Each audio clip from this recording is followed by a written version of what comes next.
From Asia's highest peaks to its valleys downstream, how people and wildlife are coping with climate change.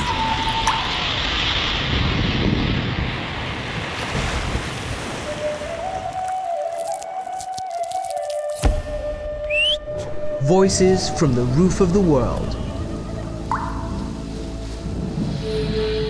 Welcome to the harsh but striking world of the Kyrgyz horse.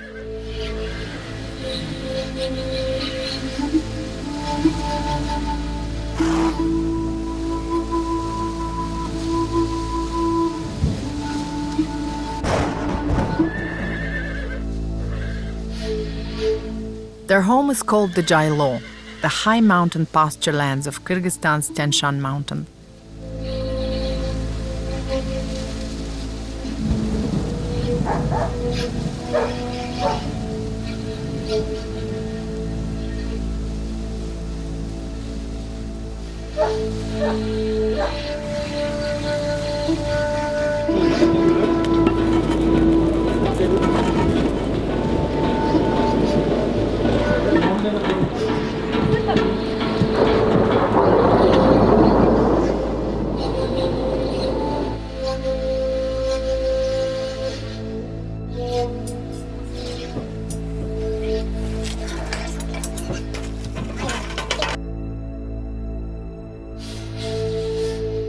Kırgız жылқысының артықшылығы бұл берки күлік жылқыға қарағанда суыққа шыдамқай. Суықта деле төлдеп жем-шөп көп сурабайт.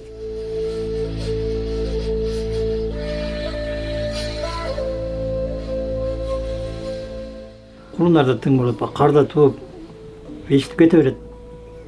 Қарда деле өсі тейіп, дерді ашып, етіші оттай береді. Çoğurakları кичкеректеріне жол ашып береді.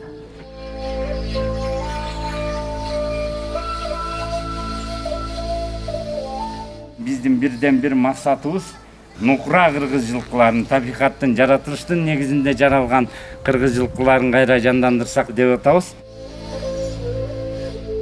Жылкы мен үчүн бул жашоомда максатымда бир идеал туткан, же астыга максат койгон, мындай бир адамдын эри шаркак жашоосуна киришкен жаныбарлардын малдын асылы болот.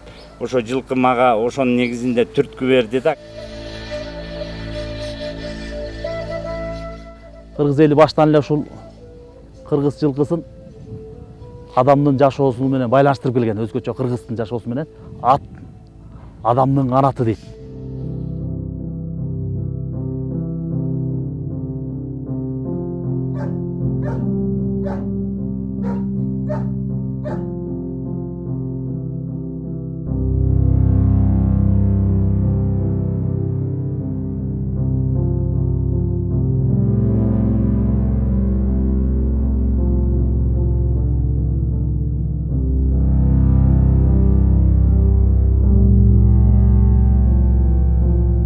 Boto learned the old ways from a trusted source, his own father, a famous Sanjarachi, or keeper of the traditional knowledge. It's a way of life that helped Kyrgyz pastoralists live in harmony with nature for tens of thousands of years, and it was based on the unique qualities of the Kyrgyz horse.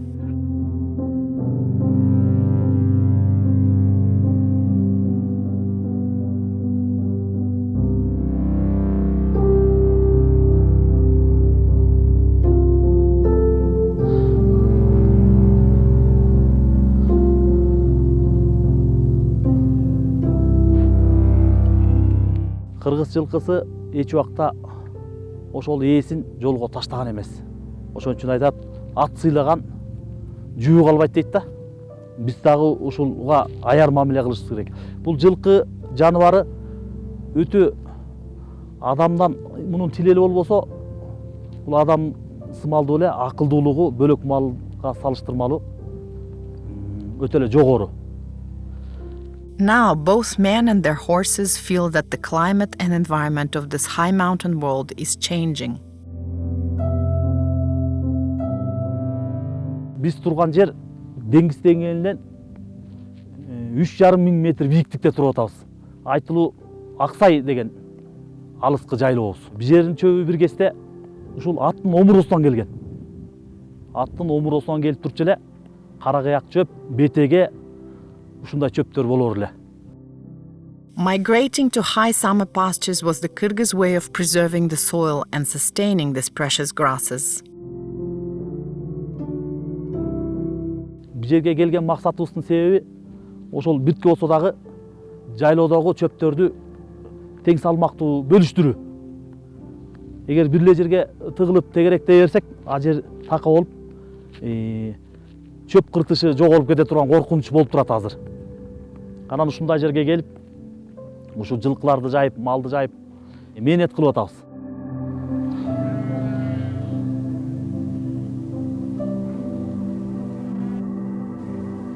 But not everyone is following the old ways, and the earth and future generations will pay the price.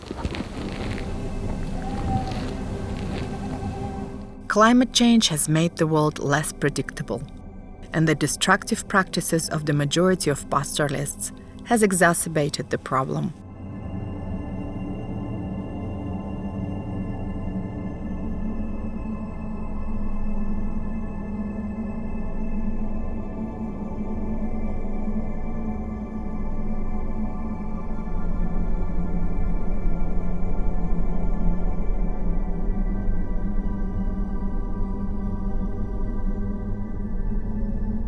Чөптүн жоголуп бараткан себебин ар ким ар кандай ойлоп атат, ар ким ар кандай жооруйт. Ушул жайлоого эрте келип, анан ушул жерди жедирип, ушу чөп урук албай атат. Уруктандырсак, чоң жайлоолор бар. Ошол жака мал барбай атат. Эгер бара турган болсо, тияктагы бөлөк жайлоодогу чөптөрүбүз дагы сакталып калат беле. When the herders' animals overgraze the lower pastures, the ecosystem is thrown off balance, because normally healthy soils would absorb more carbon than even forests do. But Boto and his entire family have a strong ally in the fight to save the precious high mountain environment. It's the short-legged, steady Kyrgyz horse. It is strong enough to keep alive the traditional way of rotating pastures and migrating up and down the mountain.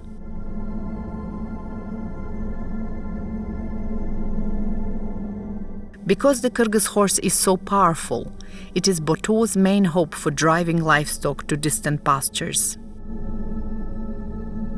But are the special qualities of the Kyrgyz horse based on myth or science? Mirbek has dedicated his life to find out. Менин атам болсо, өзү бала кезинен жылкыда иштеп, ушу номер 113 асыл тукум жылкы заводунда көп жылдан бери жылкы багып эмгектенген. Менин багытым генетика дейт, генетика тукумгуучулук жана өзгөргүчтүк жөнүндөгү илим. Ошондо клеткалык деңгээлдеги новокиргизский порода менен кыргыз жылкысынын хромосомасын микроскоптон көрүп, анан ошо хромосоманын тийгизген таасири анатомиялык, физиологиялык жактан жылкы баласы жаныбарга кандай терс оң жагынан алып келе турганын изилдеп чыккан. Нарын областынан, Нарын районунан 58 баш жылкынын ДНКсы изилденди. Бул биз турган жер Талдыбулак айылынан 20, бизден кийинки айылдан 40 жылкынын ДНКсы, анан чоң алайдан Дорот Коргондон 28 баш жылкы. Баш аягы 104 жылкынын ДНКсы Москвадагы илимий изилдөө институту жылкы боюнча ошо жерден изилденип келип чыкты.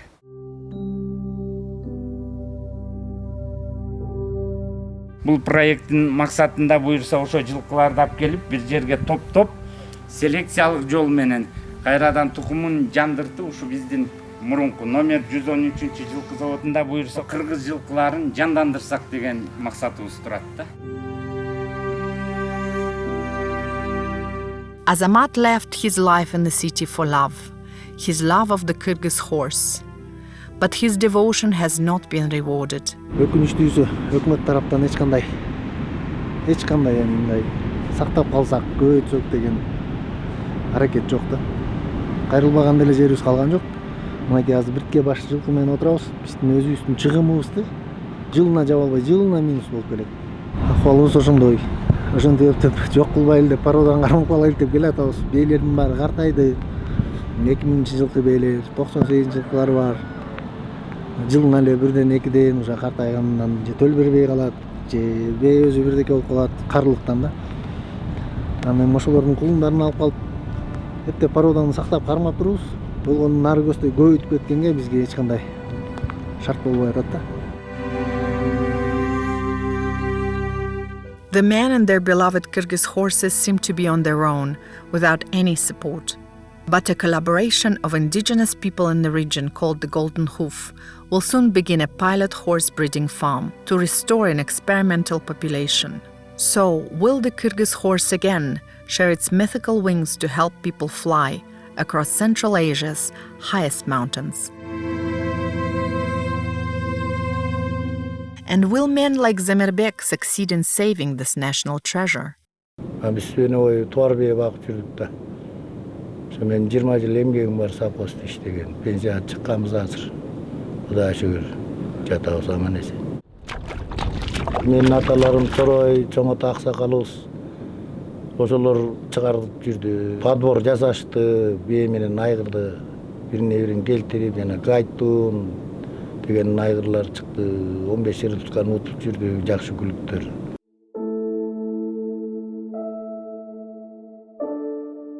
Champions are still produced up in this rarefied air, as Mirlan showed us. Бул жылкыбыз ошол 2016-жылы көчмөндөр районуна 3-чү келген, Ысык көлдөн, Кырчындан. 80 километрде жүгүргөн да. Бели кыска болот. Моюндар жоон. Анан көөдөндүү болот. Анан соорулары деле ушундай эме да мындай. Томпойгон соорулар болот ушундай. Кулдарын көлгөн апа. Этке беке, метке чыдамдуу, тетнерде кетип баратат деген. Алла кыргыз, нуулар кыргыз кулундар да. Нууларда мына кыргыз жылкылар. Тазын кыргыз жылкылар. Такас жогона жүрөт булар. Мына такас жогол ушундай тоо ташта жүрүшөт да. Берки жылкыларда болбойт булар. Суукка да чыдамкай болот. Берке гүлүк жылкылардай болуп, тоодон дагы кулап кетпейт. Өз абдан ушундай ыңгайлуу шарттарда анан семиргендей болот. Кышында дагы булар абдан эмегешет да, эттүү чыгат.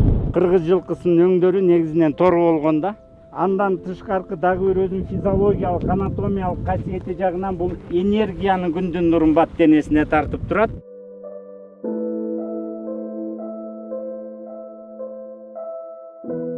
It's usually frigid in the upper reaches of the Taldebulak Gorge, a gateway to other high mountain pastures.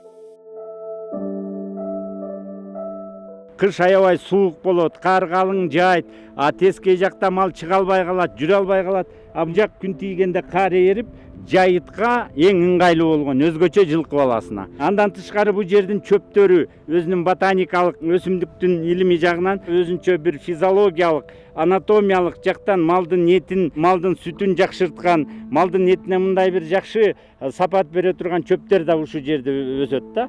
Көрдүңүздөр, такыр болгону менен бул чөптөр, такыр болуп турганы менен булар аябай күчтүү чөптөр келет. Чым тизеден болгон чөпкө караганда ушу такыр чөптөрдү тытынып мал жейт, бирок баары бир малдын баары эттүү.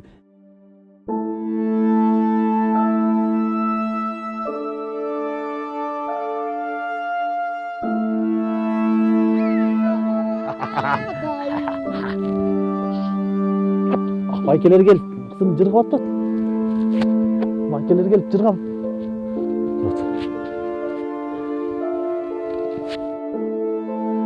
It's the night of the rising half moon.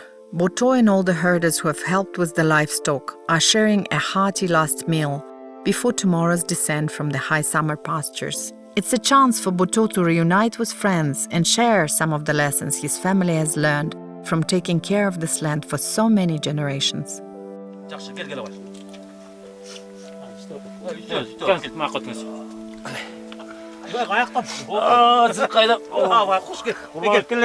Turmamı kellek, kurtkanlı çeçip sala kalayım. Şak cümlesin da. Ya. Ya, yıktırmayın gelme. Devamına çıkar mı? Yoktan çıkar. Maçtan üstü köpeğine. Yok, bunlar benim köy. Sen üç atsan istersin ya. Жоқ, мен іште шыққам дейді. İşte.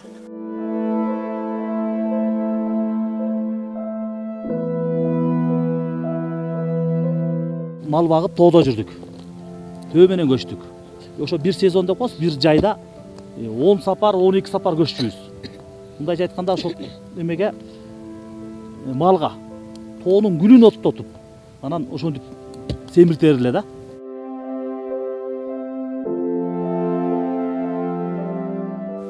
Көп жылдык табигый чөптөр негедир чала чыккансып, ылдам корогонсуп ушундай болуп баратат. Муну ар кандай жооруп атабыз. Жайтты маданиятташтыруу деп атат.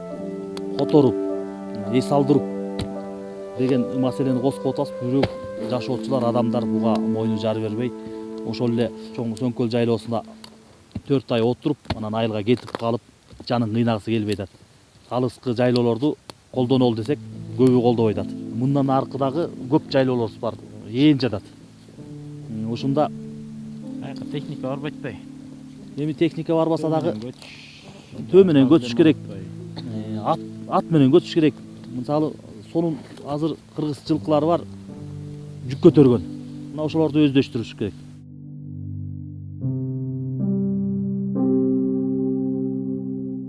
Мына быйыл 2020 жыл жайлообузду акыркы түнү эртең Кудайым буйрса, Кудай жол берсе, эртең жакага түшүп кетебиз мал жаныбыз менен.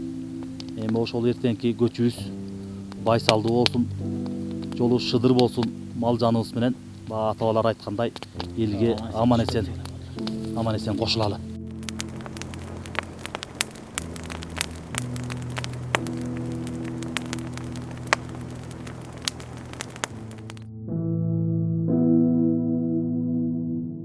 It's morning in the high mountain pasture, and the steep journey down to the village is about to begin.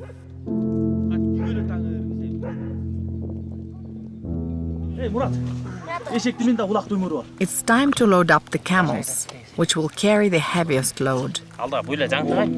Ойго түшкөндө балам. Тосмолоп турасыңар. Кайындуулак калат. Кайындуулак. Алга шыктын түшөт.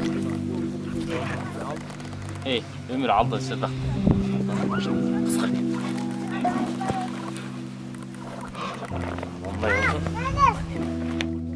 The final campsite is buzzing with activity. Even Boto's little girls try to pitch in. Sındırda.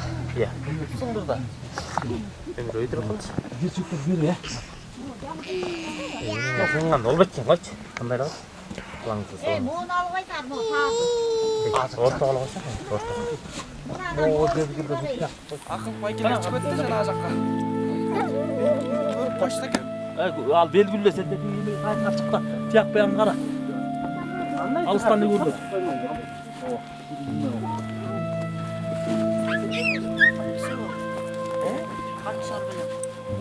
Көч айылдан қамшы келді өлі? Тау ошаны. Қой, жақшы бар бұл, Çay içmek burası.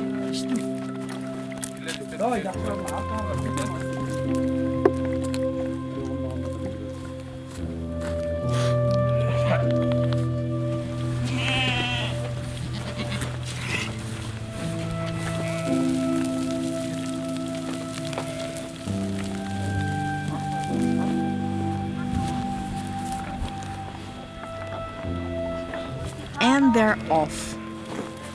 When the lamb and goats are let out of the corral, the spectacular parade of creatures begins.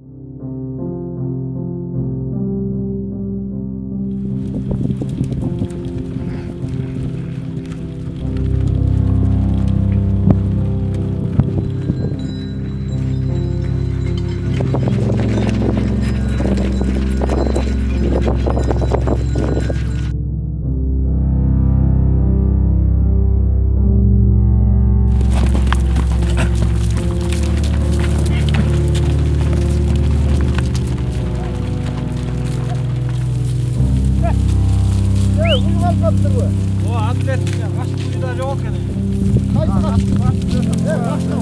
Aşk kuyu bu. Aşk kuyu yani. Onu ağzında yok olmaz. Hayır lan. In the steep and dangerous sections, the most skilled riders guide the overloaded camels. They are carrying the tents and household goods essential for the nomadic lifestyle.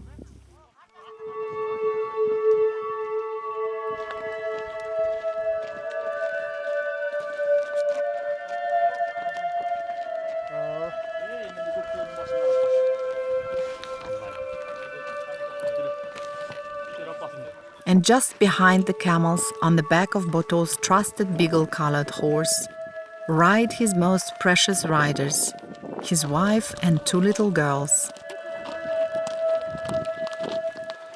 Улуйдан жығылсаң, мүйізін тозот, жылқыдан жығылсаң, жалын тозот дейді.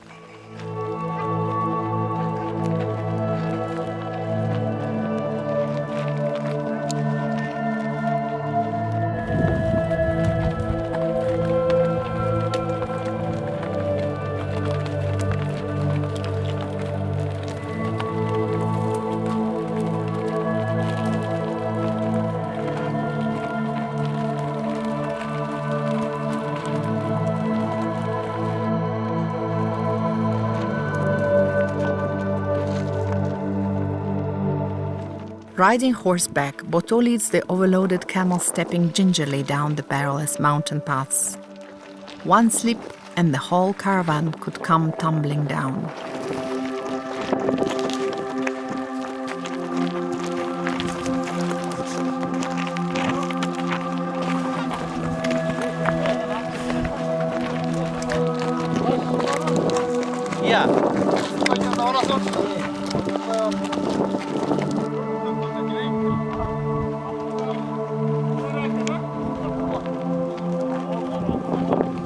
But Kyrgyz nomads have faced much greater perils before, and they've always found an ally in the Kyrgyz horse, especially during the Urkun or Exodus, when many fled to China a century ago.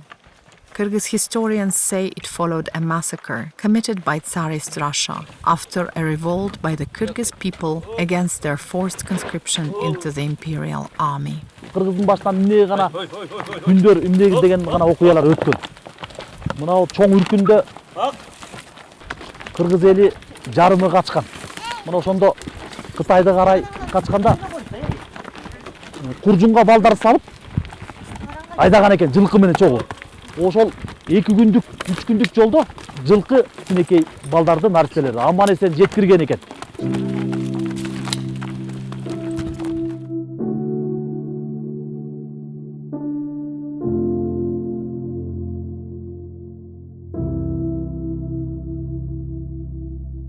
Thankfully, today's journey ends well, and everyone makes it safely down the mountain. Көчүбүз байсалды болуп, аман эсен ойго түшүп кеттик. Эми жаканыбызды сапар алган турабыз. Эң негизги жолду баз өттүк, өзүңөр аны көрүп болдуңар. Жол абдан оор, татаал, буга анча адам чыдай бербейт, түйшүктүү. Бирок көчүбүз байсалды болуп, аман эсен жеттик. Буга ошо балдардын күчү, аттардын күчү, жана төөлөрдүн күчү менен Жашынакай бизди аман эсен ойлогон жерибизге жеткирди. Буга шүгүрчүлүк айтып ыраазыбыз Кудайга.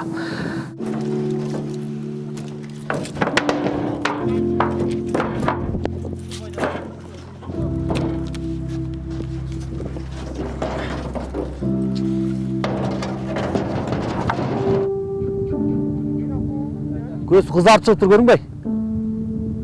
Нар жакка алып бар. Gel. Gel. Otur. Gel.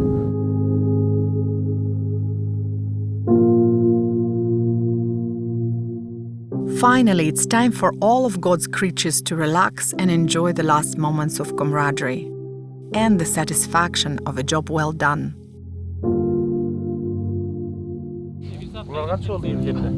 Ya, көчө чыгып барышкан.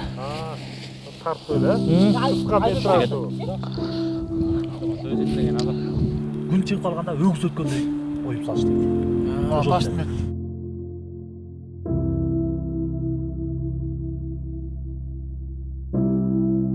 аман-есен түштүк, 100% алды бол. Кудайга шүгүр дейли. Аллаху акбар.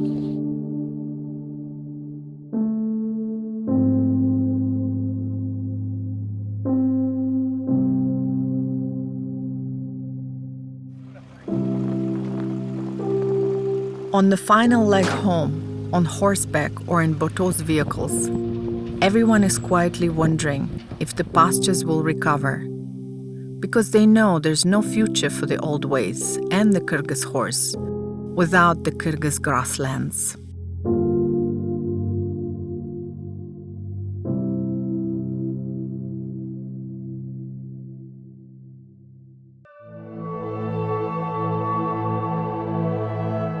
Жылдан жылга такырайгансып баратат жайыттар. Малдын көптүгү го дейм, мына муну климатта алмашылганбы ошонун себептен го деп коебуз да.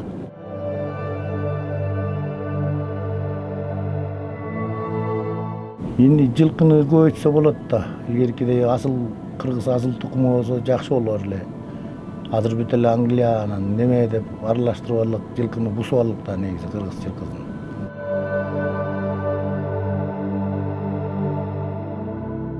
Saving the original Kyrgyz horse is an important mission in a country where many children learn to ride before they can walk.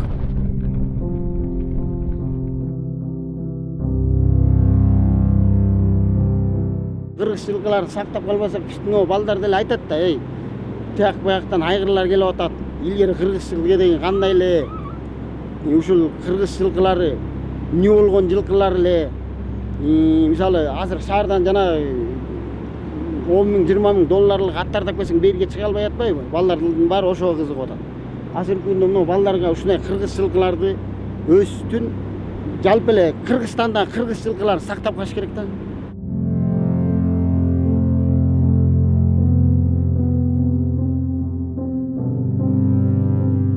The Kyrgyz horse is an old friend, a trusted ally, and a workhorse critical to preserve Kyrgyzstan's precious high mountain environment.